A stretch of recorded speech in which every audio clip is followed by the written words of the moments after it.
if we know a mom's planning on breastfeeding and she needs that pump, we should be able to give that pump. Okay, so even in a scenario, just want to make sure I understand like the new policy. Even if a mom, for example, says from the get-go that their plan is to exclusively pump, can you do still have to wait No, 2 if you're just weeks? going to totally just pump, then we can go on and give them a pump.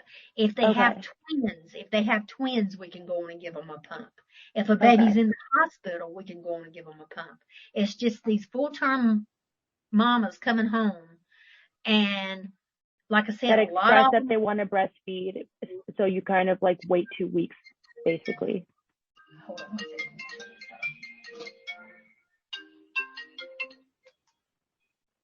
Yes. Repeat that last sentence you said. As basically it's the moms that who state that their goal is to exclusively breastfeed.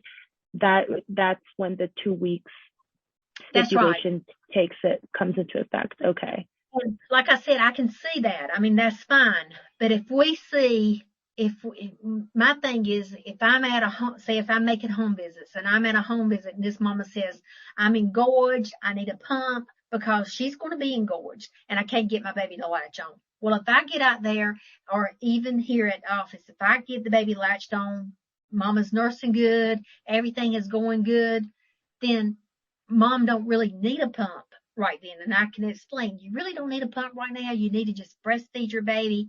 You're the best pump right now for the baby. And then in 2 weeks, we'll reassess you and see what we can do then. That's fine. But if I get a mama and a baby comes in and I'm struggling to get the baby latched, mama's really, really full and needs a pump, I don't need to have to give mama a hand pump for 2 weeks. I need to be able to give mom that electric pump with no questions asked. Totally. Thank you for sharing that insight. I do want to be mindful of time, so kind of just wrapping up. We have a few more questions here. And that's another thing. I'm going to interrupt you one thing. That giving pumps before the time, you have to meet with the manager, breastfeeding manager, and make sure you're doing the right thing too. So, it just causes a lot of problems when you have to leave what you're doing, go talk to the breastfeeding manager to make sure you can do everything. Yeah. So from what I'm hearing, like there are a lot of small things that you feel could be permitted within the scope of peer counselors that Right. you think WIC should maybe consider like reassessing that and seeing how additional training can help perhaps broaden that scope. Exactly. Yes, ma'am. Yeah, no, thank you for sharing that. I know that we've been sort of talking throughout the conversation about different changes that you would like to see in WIC breastfeeding. In the terms of WIC breastfeeding peer counselor program, is there anything else that comes to mind in terms of changes that you would like to be seen? No, not just what I had, discussed with you. That's really all the changes that I can think of right now. Okay. And would you mind describing for me throughout your career, like what the mentoring and support has been that you received in your role?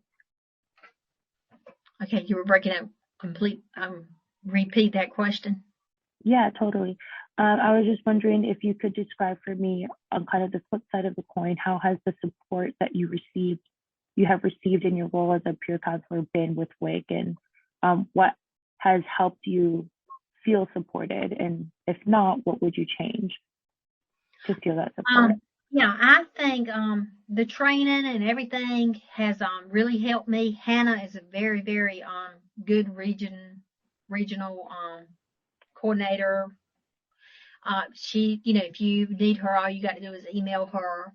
I think everything they're doing and have done, and as far as all the trainings are really good. I just think, just a few things like I've expressed today about the duration calls and the pump issuance and the nipple shield. A lot of counties don't even carry the nipple shields, I don't think.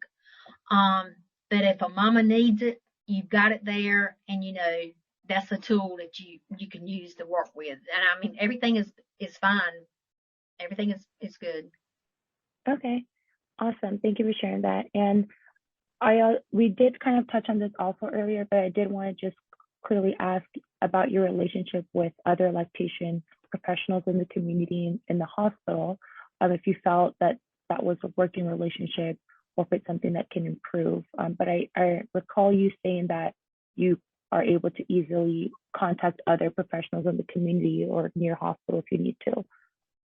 Oh yeah, I have a good relationship with the doctor's offices and the hospitals and the IBCLCs in the hospitals.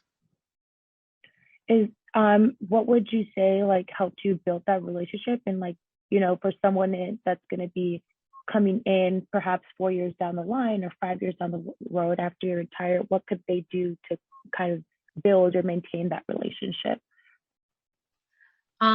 Listen and listen to what advice they give you, and just be very nice and just kind of build that relationship with them. Awesome. And you learn a lot by just listening and watching. Totally. Well, this officially concludes our interview. And when we present the results from this interview and as a collective with the other interviews, we would also like to provide a summary of the peer counselors who participated. So I'd like to ask you just a few demographic questions, beginning with what is your age? 59. Okay. And what is your gender identity? Female. And what is your race and or ethnicity? White. Alrighty. Thank you for sharing your experiences with me today. I truly appreciate it. And I'm going to stop recording now just to ask you for some information about a gift card that I can send you. Thank you so much.